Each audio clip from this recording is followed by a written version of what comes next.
You're listening to the Future Tech Podcast with Richard Jacobs. Future technologies such as artificial intelligence, stem cells, 3D printing, gene editing, Bitcoin, blockchain, the microbiome, quantum computing, virtual reality, and exploring space are much closer than you might think. In fact, many early versions of these technologies are in play right now, and the companies that are using these technologies are the focus of this podcast. My goal for you, the listener, is to learn from these podcasts. You may very well learn something that may change the course of your life for the better, steer you towards a new career, or give you insight into addressing a thorny medical problem. Remember, this podcast and its content is informational in nature only. No medical, tax, legal, financial, or psychological advice is being given. If you enjoyed the podcast, please listen, subscribe, like, and tell your friends about it. Thank you. So this is Richard Jacobs with the Future Tech Podcast, and I have Dr. Matthew J. Davis, MD. He's board certified in neurology and sleep medicine. He's the associate medical director and section chief of the neurology division at Sleep Dynamic in New Jersey. And he also currently holds a position at Rutgers-Robert Wood Johnson School of Medicine as a clinical assistant professor in neurology. So, Dr. Davis or Matthew, thanks for coming. How you doing? Thank you. I'm very good. Thank you. Yeah, so tell me about your work.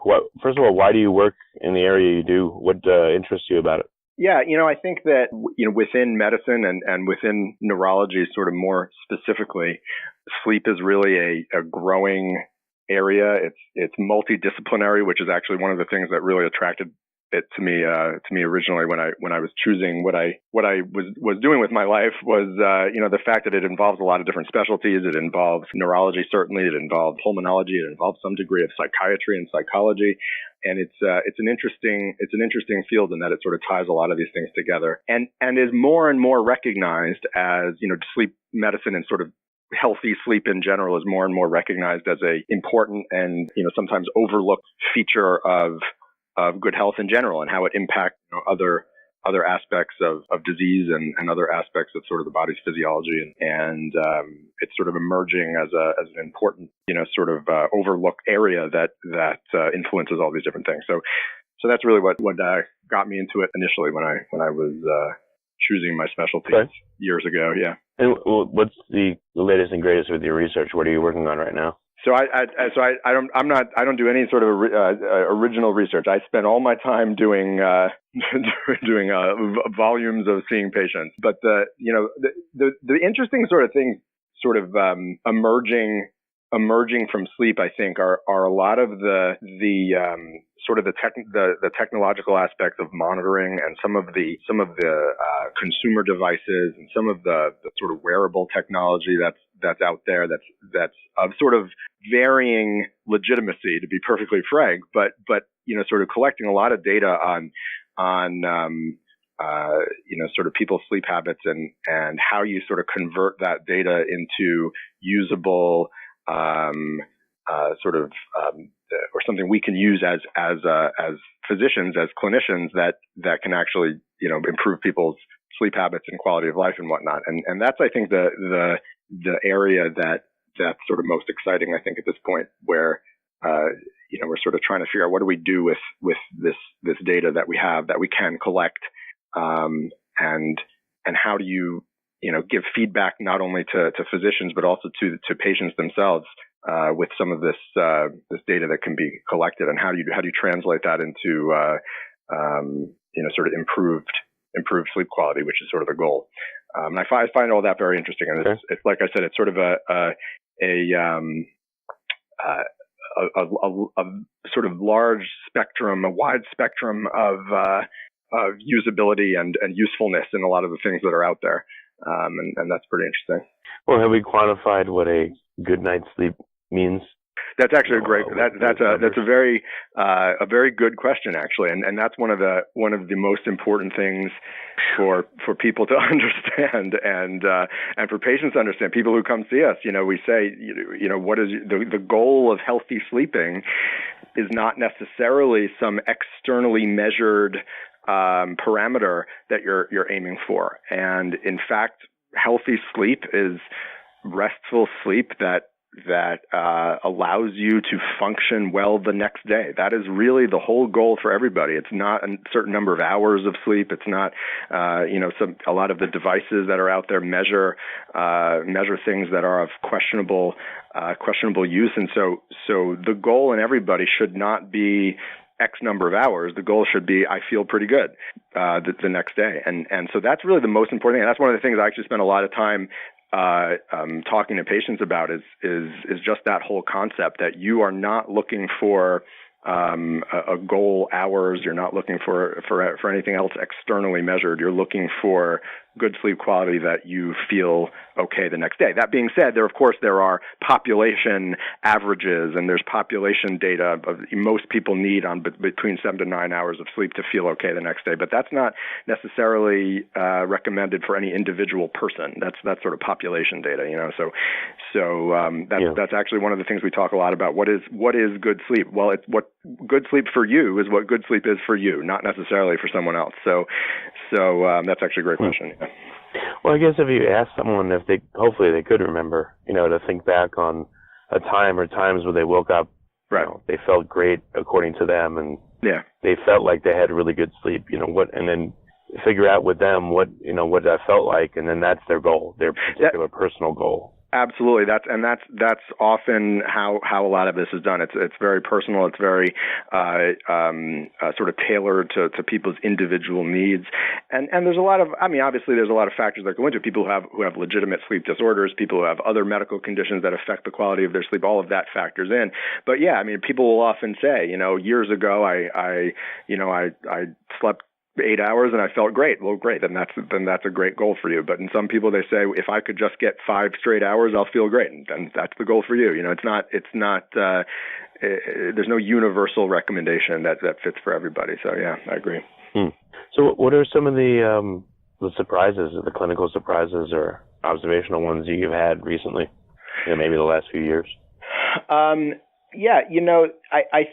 I think, like I said, some of the impact of some of the technology that's available to consumers, I think the impact of that's having on sort of on us clinically, and what when we see people in the office, is sort of.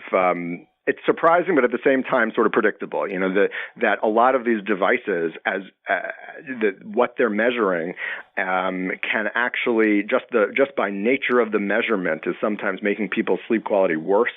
It's giving people sort of this artificial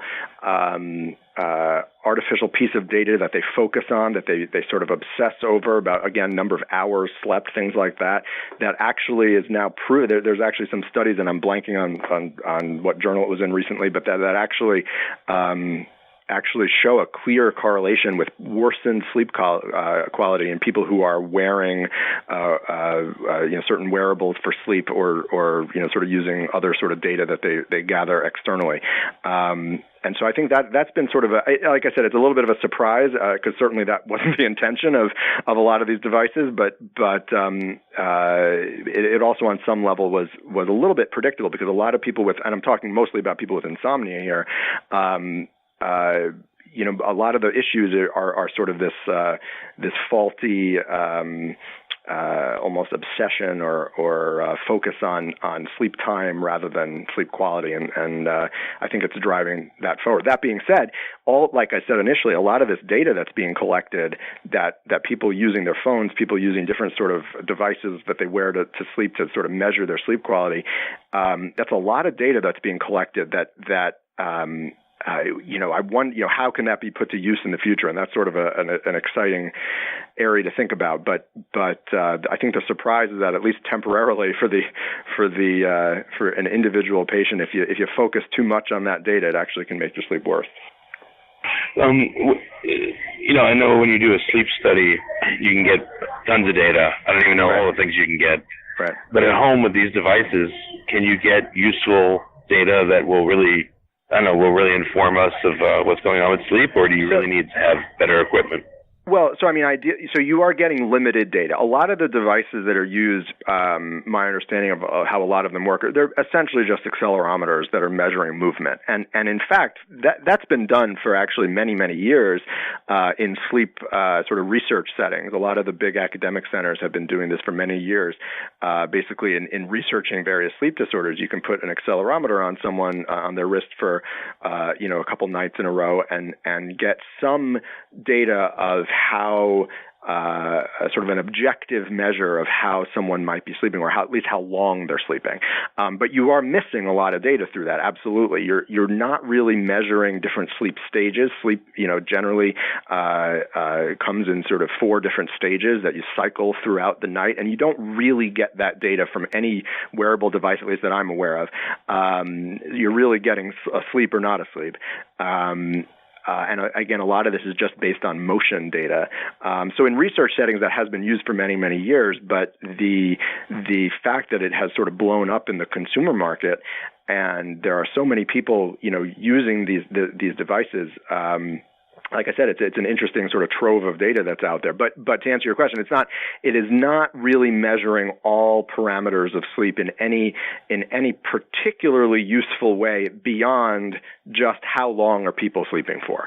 And that's interesting in and of itself. But you're missing sleep staging. You're missing what sort of other physiologic parameters of breathing and heart rate and limb movements and various eye movements and various things like that. So when you do a sleep study in a sleep lab, you're getting all this sort of wealth of data that you can make certain predictions and diagnose various disorders, and you really can't do that with these kind of consumer devices that we're talking about. Useful in some settings, and what I tell a lot of patients is if you want to wear it for a couple days here and there just to sort of get an objective measure of what you're doing, totally fine. But the problem becomes when people start using this device for it to tell you how you slept rather than sort of using your own perception.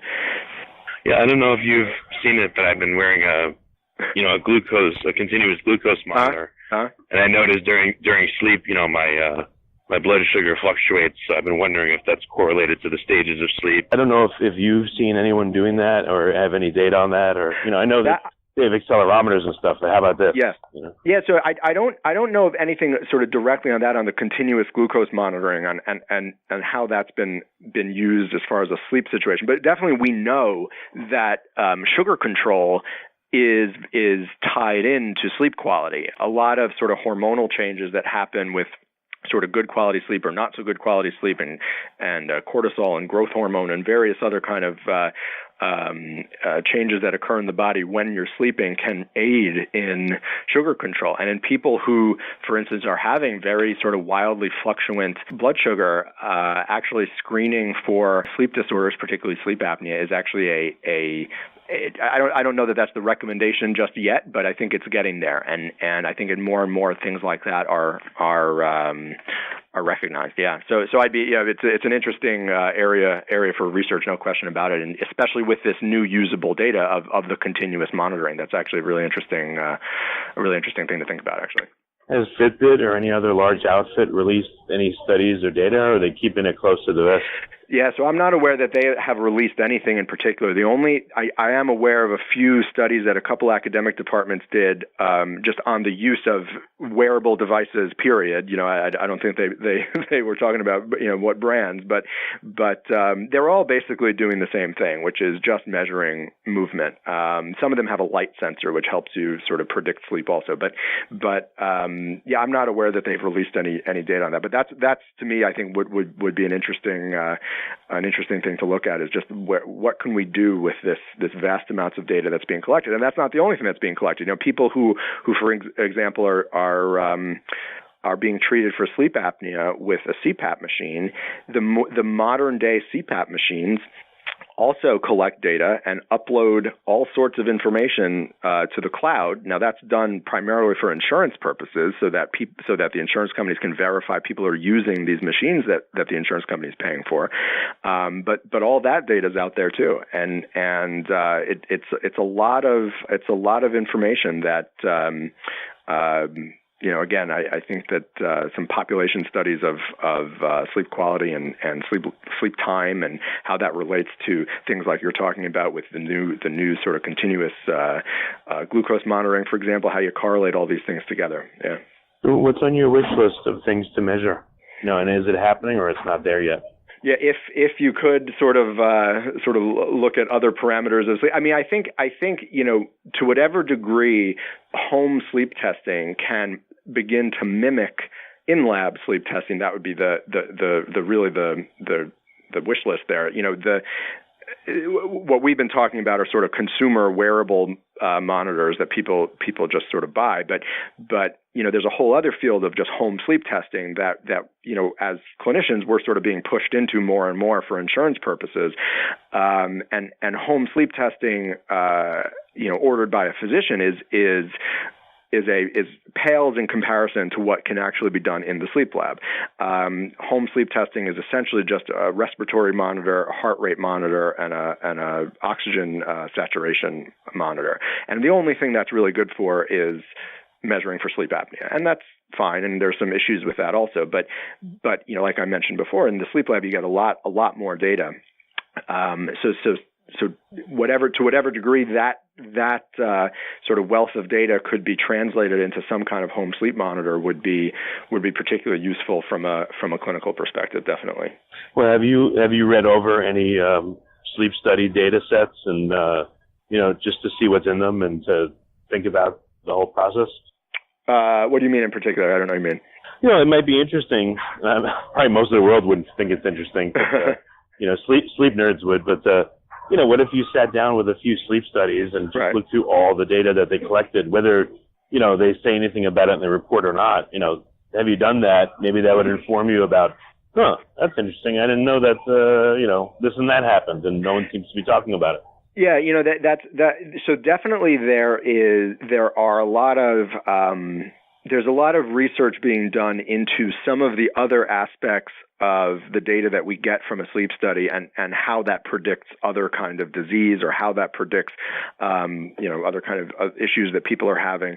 And there are some interesting things that sort of they're pulling out of some of this data, different sort of EEG characteristics in people's sort of, brain waves. I'm talking about in people who are more prone to depression, people who are more prone to things like fibromyalgia, people who are more prone to insomnia. You see certain characteristics on EEGs when they're sleeping more than others. There is sort of ongoing looks into this. I'll tell you that one of the real challenges with sleep studies in general, though, is that this is an artificial environment. The nature of much like many other things in science, the nature of making the observation also changes the results to some degree. And when we bring people into our sleep lab, as nice as we make it, their sleep quality is different than it would be at home. They're wearing all sorts of monitors and are attached to wires and all sorts of other kind of parameters that are being measured, and just by nature of being in that situation and wearing these monitors, it is changing the characteristics of what we're measuring, and so that sort of really taints a lot of the data, I think, unfortunately. So in research settings, when they do this, a lot of the big sleep centers at some of the universities will actually do, for research purposes, they'll do 2-3 nights in a row, so that after they and sort of throw out the first night's data because it is so unreliable. In a clinical setting, we can't really do that. We have one night to get what we can. But in research scenarios, they actually do that. And like I said, there are some things that are being pulled out of, especially some of the EEG data, of how certain characteristics of brain patterns while sleeping can predict other sort of neurologic and psychological syndromes that people may have associated with their sleep issues. So what's on the table for you, over the next 6 months to 2 years? What are you working on, and what do you want to accomplish in the sleep world? I think the big area for everyone who's doing sleep, other than a lot of things we just talked about, is better treatment for insomnia. Insomnia is by far the most common sleep disorder. It's not necessarily what we see most of in a sleep clinical setting, because a lot of people don't come to the doctor for it, or they're just taking pills or whatever. So we see a lot more things like sleep apnea, for example. But insomnia is by far the most common sleep disorder in the population. And I think stuff that we're working on at our office and I think in general is sort of better treatments. Non-pharmacologic treatments for insomnia, and how do you evaluate these patients better? How do you get them sort of behavioral therapy, which is really the sort of gold standard for treating insomnia, and how do you design a program, sort of a clinically reasonable, a self-sustaining program that you can actually sort of sustain a business with by treating these patients, because that's a really undermet need everywhere, and people are relying on sleeping pills much more than they should be, and through no fault of their own. And how do we deliver care to these people in a reasonable way, both clinically and sort of financially, and in the sort of insurance environment that we live in. So that's really where our goals are over the next couple of years, is how to sort of better design sort of a program in a community setting that can deliver that kind of care. Are you hearing anything new from patients, or from people over the last few years? Do you see any emerging trends? I think that a lot of this goes back to some of the stuff I was talking about before, as far as some of the wearable technology that's out there. I think the other thing that's becoming really apparent is a lot of the, as more and more research is being done into sleep, obviously patients are becoming more aware of some of the consequences and sort of pitfalls related to poor quality sleep. And that has both a sort of positive and negative effect. Positively, obviously, it gets people in to sort of address some of these issues, but negatively, one of the big problems with people who don't sleep well is their I hesitate to use the word obsessing over sleep quality can often then turn around and make it worse. So a lot of the things we're seeing emerging more and more is, as this is becoming as people are becoming much more aware of the importance of all of this, it's sort of it's a little bit of a double-edged sword, in that it's also then going on to the recognition of it is actually sort of worsening things in some people. I think the other sort of emerging, or not really emerging so much as continuing challenge, is how we navigate the testing we want to do versus the testing that we're sort of made to do from an insurance perspective. There's a lot of push to do a lot of this home sleep testing in inappropriate settings, and sort of how we navigate through that while also delivering good care and not wasting people's time and things like that. And so these are a lot of the things we're sort of actively trying to work through. But those are the big things. Okay. Let me say one other thing. The other thing that's becoming more and more that we're hearing, especially from patients more and more, are sort of these alternative treatments for sleep apnea. CPAP, of course, is the gold standard for treatment for sleep apnea. But people obviously sometimes have some issues with it, or can't do it, or don't want to do it, or whatever it is. And there are these emerging sort of alternative ways of treating sleep apnea, and that's a really interesting area too. For years, certain surgeries were done. Some of those have fallen out of favor. The ENT doctors have sort of developed new procedures that may be promising. There's a lot of dental devices that are more and more popular, that are becoming standard for a lot of people. One of the newest things is fairly new. It's actually a couple of years old now. Is this sort of paced nerve stimulator that gives your sort of upper airway muscles a little jolt every time you breathe, and that can open up your airway as opposed to using something like CPAP. So there's a lot of interesting things on the horizon there. The ultimate there would be developing some kind of miniaturized CPAP device, but that's, I think, still a ways off. But there's a lot of interesting things going on there as well. And what's the name of the nerve stimulator? That's the first I've heard of it. That's something called Inspire. It's not done in a lot of places. It's usually done at academic centers, but more and more you're seeing it out in the community. And again, it sort of is a paced stimulator where basically based on your respiratory rate, and you turn it on basically with this magnetic wand. It's implanted under your skin. It attaches to some of the nerves that go to your upper airway muscles, and based on your respiratory rate at night, it basically will give your muscles a little bit of an electrical stimulation to stimulate them. A lot of sleep apnea occurs just from basically loss of muscle tone of those muscles, and if you sort of stimulate that electrically, it can treat people with sort of an appropriate, sort of moderate to severe sleep apnea in the right patient who can tolerate a procedure like that. It is actually becoming an option. There's some issues with it, obviously, but that's sort of an interesting new trend that's becoming more popular too. Okay. Well, very good. Well, I appreciate you coming on the podcast and no problem. I appreciate your thoughts and information. Thank you for the opportunity. I appreciate it. You're listening to the Future Tech Podcast with Richard Jacobs. Future technologies such as artificial intelligence, stem cells, 3D printing, gene editing, Bitcoin, blockchain, the microbiome, quantum computing, virtual reality, and exploring space are much closer than you might think. In fact, many early versions of these technologies are in play right now, and the companies that are using these technologies are the focus of this podcast. My goal for you, the listener, is to learn from these podcasts. You may very well learn something that may change the course of your life for the better, steer you towards a new career, or give you insight into addressing a thorny medical problem. Remember, this podcast and its content is informational in nature only. No medical, tax, legal, financial, or psychological advice is being given. If you've enjoyed the podcast, please listen, subscribe, like, and tell your friends about it. Thank you.